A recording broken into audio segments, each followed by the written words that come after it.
Guys हम लोग जा रहे हैं, क्लास कंप्लीट हो गई है। अब ये सेमिनार है एक, वहीं अटेंड करने के लिए तो चलते हैं, देखते हैं किस टॉपिक पे सेमिनार है। दमयंती इधर आओ ना। ये अभी किसी को कॉल कर रही है तो कोई नहीं, तब तक मैं ब्लॉग कर लेती हूँ।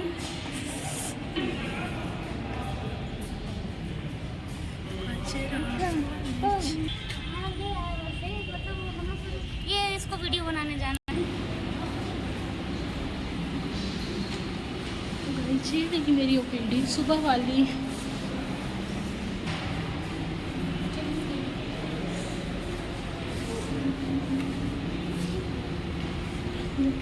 आ जाओ। स्वागत है आप सभी का हमारे YouTube चैनल डॉक्टर साथी ब्लॉग्स में। मैं आप लोग को सेमिनार में ले चलूँ, इससे पहले आप लोग हमारे चैनल को लाइक कर दीजिए, शेयर कर दीजिए एंड सब्सक्राइब कर दीजिए। अच्छा आ रहा है। फिर हम लोग आ गए हैं लिफ्ट के पास। रहा हमारा कॉलेज।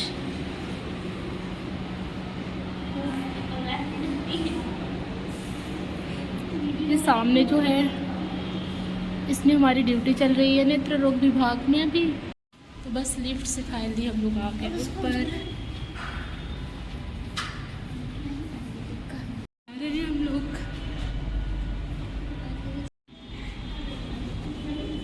चले क्या, चलिए हम सुबह से वीडियो बनाएंगे।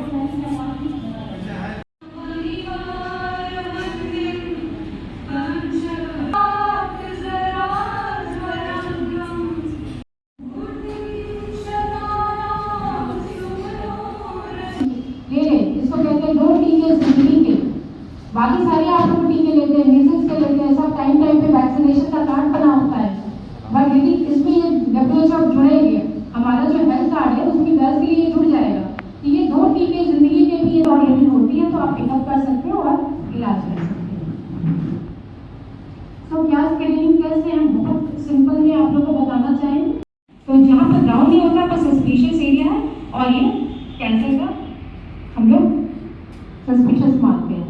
सो ये देखिए सिंपल एक आयर्स स्पैचुला है, एक वुडन ब्रश है और साथ में एक एंडोसर्वाइकल ब्रश है। बस एक सिंपल टेस्ट है, कोई पेन नहीं होता। और जो सेल्स हैं जिसमें हम लोग स्मीयर बनाते हैं, हम लोग सेल्स को मीडिया में डिसॉल्व कर देते हैं। तो सेल्स जब डिसॉल्व हो जाती हैं तो हम लोग एक क्रोमेटोग्राफी यूज करते हैं जिसमें ये जो ब्लड सेल्स हैं, डेड सेल्स हैं, वो सेपरेट हो जाते हैं और जो सर्वाइकल सेल्स है उनका एक स्मीयर अलग से बनाते हैं। और एक और एडवांटेज है जिसमें हम लोग HPV DNA इसके कारण हम लोग टेस्ट कर सकते हैं। तो इसका डबल एडवांटेज है, एक तो हम लोग रीड कर सकते हैं कैसा सर्वाइकल स्मीयर है, साइटोलॉजी क्या है और इसकी 100% सेंसिटिविटी स्पेसिफिसिटी है देन कन्वेंशनल पैप स्मीयर, और दूसरा HPV DNA हम डिटेक्ट कर सकते हैं यदि कोई हाई रिस्क पेशेंट है। सो इसका भी सेम है, आप स्पेक्ट्रम इंसर्ट करते हो, एंडोसर्वाइकल ब्रश यूज करते हो, रोटेट करते हो एंड देन एकदम सफेद हो जा रहा है, दिस मींस कि वो सस्पिशियस है। दिस मींस कि आपको वो रेफर करना होगा ऐसे केस को टर्शियरी केयर सेंटर पे और हायर केयर सेंटर पे, क्योंकि इसका हमें पता और 1 मिनट के बाद सेम कलर है तो कोई पेशेंट की बात नहीं है। दूसरा टेस्ट क्या होता है जो सिंपल है, that is Pap smear. Pap smear में क्या होता है कि जो भी सेल्स जो रिलीज होते हैं सर्विक्स से, बच्चेदानी के मुंह से, उसकी हम लोग एक स्लाइड बनाते हैं और उस स्लाइड को साइटोपैथोलॉजिस्ट पैथोलॉजी में हम डिपार्टमेंट में भेजते हैं और वो लोग रीड करते हैं कि नॉर्मल सेल्स हैं या फिर एबनॉर्मल सेल्स हैं। तो इस सेल्स को रीड करने के लिए पैथोलॉजिस्ट की जरूरत होती है, ये सभी लोग नहीं रीड कर सकते हैं। Visual inspection of acetic simple test है, ये कोई भी महिलाएं जो भी हेल्थ केयर वर्कर है इनके उनको सिखा रहे ट्रेनिंग देंगे तो वो कर सकते हैं। बट इसके लिए थोड़ा सा आपको बेटर जो है जरूरत है आप पैथोलॉजिस्ट की, जहाँ पे उनको अच्छे से ट्रेनिंग दिया जाए। तो ये सभी की बात है। नेक्स्ट स्टेप आपको कब रिपीट करना है, 3 इयर्स के बाद। और तीसरा जो अभी नया सरकार ने लॉन्च किया आने वाले समय में, ये एक स्क्रीन टेस्ट है जो कि सेंसिटिव भी है और स्पेसिफिक भी है। मीन्स कि यदि निगेटिव आता है मतलब ये 100% निगेटिव है, फिर उसमें कोई शंका नहीं है। साइटोलॉजी आप करते हैं उसमें यदि आपका निगेटिव है तो लेकिन 10% चांस हो सकता है कि पॉजिटिव हो सकता है, बट यदि आप मॉलिक्यूलर डायग्नोस्टिक एचपीवी मींस वो नेगेटिव है, यदि वो पॉजिटिव है दिस मींस वो पॉजिटिव है। तो उसमें हम लोग एचपीवी डीएनए को रीड करते हैं, खुद अपने घर में ले लें और वो कल्चर मीडिया होती है उसमें वो स्लैब डाल दें और बस वो चला जाए और रिपोर्टिंग के लिए आ जाए। क्योंकि बहुत सारी महिलाएं कहा नहीं पाती हैं, उनको लगता है कि नहीं ये बहुत प्राइवेसी है, हम नहीं दिखाना चाहते, अननेसेसरी उनको बहुत प्रॉब्लम ना हो, है ना। तो ये तीनों टेस्ट अवेलेबल है हमारे यहाँ बीएचयू में भी, लेकिन बस ये हम कहेंगे कि ये सिंपल टेस्ट है और आप लोग स्पेशली अपने से शुरुआत करें। सबसे पहले हम अपने से शुरुआत करें और उसके बाद हम अपनी महिलाओं को बताएं।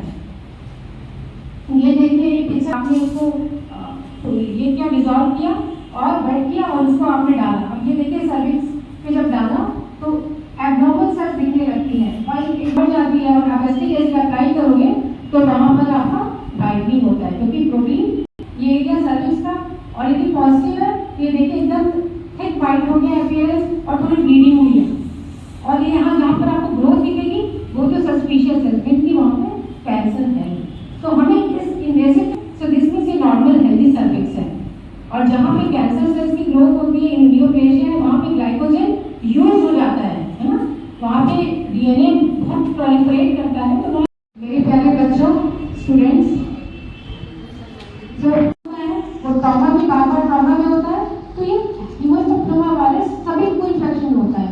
बिकॉज यंग एज में क्या होता है, जो लड़कियां 25 ईयर्स के कम की एज की होती हैं तो उनमें इम्यूनिटी बहुत अच्छी होती है, तो 100% जो ह्यूमन पैपिलोमा वायरस का इन्फेक्शन है वो क्लियर हो जाता है, इसलिए उनको कोई स्क्रीनिंग टेस्ट की जरूरत नहीं है। बट जैसे जैसे एज बढ़ती है आपकी इम्यूनिटी कम होती है ना, एंटीबॉडी कम होती है बॉडी में, तो ये जब ह्यूमन पैपिलोमा वायरस इन्फेक्ट करता है तो क्या होता है, कुछ ह्यूमन पैपिलोमा वायरस आपके सेल्स के साथ अलाइन हो जाते हैं, इंटीग्रेट हो जाते हैं। पेशेंट को बहुत एचआईवी इन्फेक्शन है, एचपीएस एंटीजन इन्फेक्शन है, वायरल इन्फेक्शन है, तो ये सब जो है वो हाई रिस्क पेशेंट है जिसके और स्ट्रेन है उसके कारण genital HPV through anal oral sex most strongly spread to the vaginal or anal sex. It also spreads to close skin to skin touching during sex. A person with HPV can pass the infection to someone even when there are no sign or symptoms. दूसरा person healthy है, कोई side symptoms नहीं है, लेकिन यदि आपको infection है आप दूसरे पार्टनर को स्प्रेड कर सकते हैं। And if the person is sexually active, he or she can get HPV even if she had sex, तो चांस बढ़ जाते हैं। And symptoms can, तो इसके स्क्रीनिंग टेस्ट इम्पॉर्टेंट है, ये आपको जानना जरूरी है। ये इंटीग्रेट करता है आपके डीएनए से और प्रोलिफरेट करने लगता है एंड देन सर्वाइकल 51.15 करोड़ या आपको कंप्लेन कर सकती है, हो सकता है नहीं भी कंप्लेन करे तो भी स्क्रीनिंग करानी है। बट क्या कंप्लेन कर सकती है, यदि आपको एक इन्फेक्शन हो सकता है, कोई महिलाएं हमारे पास आ रही है जिसकी जो मेंस्ट्रुअल साइकिल है वो रेगुलर नहीं है, बीच में आपको ब्लीडिंग हो रही है, आप हस्बैंड के साथ स्मेलिंग डिस्चार्ज है, इचिंग है, या फिर पेट में दर्द है, बहुत सारी महिलाएं बैक पेन है, कमर का दर्द जाता ही नहीं है, सबको लगता है वो हड्डी का दर्द है, नहीं हो सकता है ये सर्वाइकल कैंसर के कारण ये दिक्कत हो रही हो, इन्फेक्शन हो रहा हो। परसिस्टेंट जो डिस्चार्ज बना हुआ है, परसिस्टेंट बैक पेन बना हुआ है, इन एरिया ब्लीडिंग हो रही है और स्पॉटिंग हो रही है, तो ये लक्षण है, इस लक्षण को तो जरूर ड्रॉ करना चाहिए, इसको तो कभी भी आपको नजर 9 to 15 2 डोज बॉयज के लिए भी और 15 से ऊपर 3 डोज। तो ये वैक्सीन दोनों के लिए बहुत इंपॉर्टेंट है और ये सिर्फ जो है आपका सर्वाइकल कैंसर नहीं, एनल कैंसर, ओरोफैरिंजियल कैंसर, ये सबसे भी पेनाइल कैंसर से बचाता है, कॉन्डाइलोमा ये सबसे बचाता है। तो ये बहुत ही इंपॉर्टेंट टूल है और ये वैक्सीनेशन अवेयरनेस को कि अभी भी इसकी इफेक्टिविटी के रूप में फ्री दे रहे हैं, बट अभी भी ये जो है हम लोग को खरीदना ही पड़ेगा। लेकिन मैं ये कहती हूँ स्क्रीनिंग करनी है हर 3 साल के या 5 साल के, 65 ईयर्स के बाद आप डिसकंटिन्यू कर सकते हैं, स्क्रीनिंग स्टॉप कर सकते हैं यदि आपके पहले की 3 स्क्रीनिंग की रिपोर्ट नॉर्मल आई है। लक्षण में उन महिलाओं में फिर भी आपको पैप स्मीयर कराना है, ये बहुत जरूरी है। तो हम अपने घर में जो हिस्टोपैथोलॉजी में सर्वाइकल कैंसर का लक्षण आए थे, है ना, जिसको लो ग्रेड SIL कहते हैं, हाई ग्रेड, उस केस में आपको 65 ईयर्स नहीं लिमिटेड, आपको पैप स्मीयर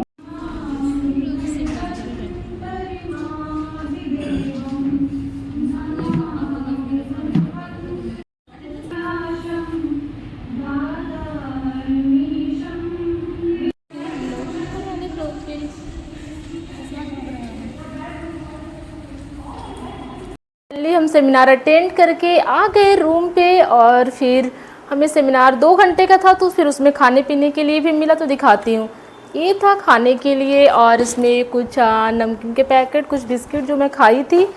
और फिर ये था हाजमा एंड जीरा ड्रिंक जो कि हमने पिया। बहुत अच्छा तो मुझे नहीं लगा, हाँ अच्छा लग रहा था। तो मैंने कुछ, मेरी फ्रेंड चली आई थी तो मैं उसके लिए भी बचा ली थी। और एक ये भी था तो मैं उसके लिए लेकर आई, क्योंकि मैं खाती नहीं हूँ। और फिर मैंने कहा कि यार कुछ फ्रेंड के लिए भी ले चलती हूँ, मिला है तो। बस बाकी मैं बताती हूँ कि सेमिनार क्या था। पहले तो हम लोगों ने अपनी क्लासेस की, फिर उसके बाद हुआ कि चलो अब सेमिनार है तो फिर सेमिनार में चलते हैं। तो चलिए आराम से पहले बैठ लेती हूँ, फिर मैं बताती हूँ सेमिनार के बारे में कि आज क्या था, किस टॉपिक पे चल रहा था। तो 1 मिनट। ओह, तो ये था, आप लोग देख सकते हो। 1 मिनट दिखाती हूँ। ये था HPV ह्यूमन पैपिलोमा वायरस पर के टीकाकरण पर दोबारा विचार न करें। HPV वायरस का टीकाकरण हो रहा है। जो HPV वायरस है ना, ये दोनों मेल एंड फीमेल दोनों को अफेक्ट करता है। तो इसके लिए टीकाकरण चल रहा है, वैक्सीनेशन हो रहा है। तो उसी के बारे में लोग बताने के लिए हमारे कॉलेज में आए थे। और बाकी HPV वायरस क्या होता है, इससे कैसे बीमारी फैलती है, इसके हो जाने से क्या चीज़ें दिक्कत होती है, कैसे पता लगाएंगे। तो ये सब मेरा नॉलेज वाला चैनल है healthy tips with doctor Shweta Singh. तो मैं उस पर आप लोग को बताऊंगी कि ये चीज़ें क्या होती हैं, इसका ये वैक्सीन क्या है। लेकिन थोड़ा सा मैं आप लोग को अभी बता देती हूँ। हम लोग का आज सेमिनार था जो मैं प्रेजेंट कर रही थी। वह टॉपिक था मेनली जो था सर्वाइकल कैंसर, जो कि फीमेल्स में सर्विक्स होता है, जो बचदानी का लोअर मोस्ट पार्ट होता है। तो वहाँ पर कैंसर बहुत ज़्यादा हो जाता है। मेनली फीमेल में देखा जाता है कि डेली मैं बता रही थी कि लगभग 200 डेली फीमेल इस चीज़ से डेथ कर जाती हैं। तो फिर वह इसी के बारे में प्रेजेंटेशन आज हो रहा था। बहुत अच्छा मैम ने बताया कि जो HPV वैक्सीन है, इसके लगाने के बाद जो सर्वाइकल कैंसर के चांसेस हैं वो बहुत ही कम हो जाते हैं।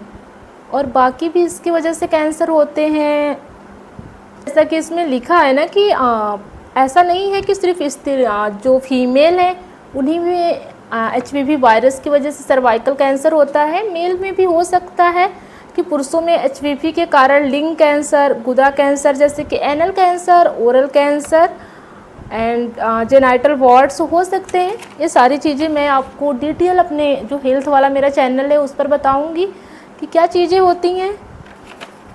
बाकी देखिए, मतलब मेनली आपके घर में कोई ना कोई फीमेल ऐसी होंगी कि जो इससे अफेक्ट ज़रूर होंगी सर्वाइकल कैंसर से, या फिर मतलब होने के चांस रहते हैं। सर्वाइकल कैंसर होता है ना, इतनी जल्दी पता भी नहीं चलता, इतनी जल्दी इसके सिम्टम नहीं आते हैं। मैम यही सब बता रही थी कि हो जाता है लगभग 5 से 10 साल बाद पता चलता है। और मेनली जो फीमेल होती हैं जिनकी मैरिज हो जाती है उनको ये होने के चांसेस ज़्यादा रहता है। और इसमें उन्होंने पैप स्मीयर, NHPDN ने बहुत सारी स्क्रीनिंग के बारे में भी बताया कि हमें कराना चाहिए। पैप स्मीयर हर फीमेल को 3 ईयर के बाद कराना चाहिए। आप ये अपने घर पर भी लाकर आप पैथोलॉजी में जाइए, वहाँ पर उनसे ले लीजिए। फिर आप घर पर भी इसे कर सकते हैं। जो स्वैब होता है उसे ले लें, फिर उसके बाद वहाँ पैथोलॉजी में दे दें। फिर वो लोग डिटेक्ट करके आपको बता देंगे कि सर्वाइकल कैंसर है या फिर नहीं है। एंड मेल को भी मैंने बताया जैसा कि ओरल कैंसर, एनल कैंसर हो सकता है। एंड फीमेल को अगर सर्वाइकल कैंसर है, अगर दोनों इंटीमेट होते हैं तो फिर उनको भी होने की दिक्कत हो सकती है, STD हो सकता है। तो ये सारी चीज़ें उन्होंने बताया। बहुत अच्छा लगा कि उन्होंने फिर बताया कि जो HPV वायरस है इसके लिए जो वैक्सीनेशन आया है उससे बहुत कम चांस है सर्वाइकल कैंसर होने का, या फिर एनल कैंसर हो गया, ओरल कैंसर हो गया। तो मैम मतलब अपने जो उनके यहाँ क्लिनिक पे लोग आते हैं उन्हें दे भी रही हैं। हमारे कॉलेज में भी इसके बारे में बताने के लिए लोग आए हुए थे कि तो फिर है कि अब हमारे कॉलेज में भी थोड़ा ये चीज़ लगाया जाएगा। जो HPV वैक्सीन आया है लोगों को जागरूक किया जाएगा। तो बस बाकी गैज में बहुत ज़्यादा ही थक गई हूँ। और बाकी इसके बारे में डिटेल तो मैं अपने चैनल पर बता दूँगी। तब तक के लिए चैनल को लाइक कीजिए, शेयर कीजिए एंड सब्सक्राइब कीजिए।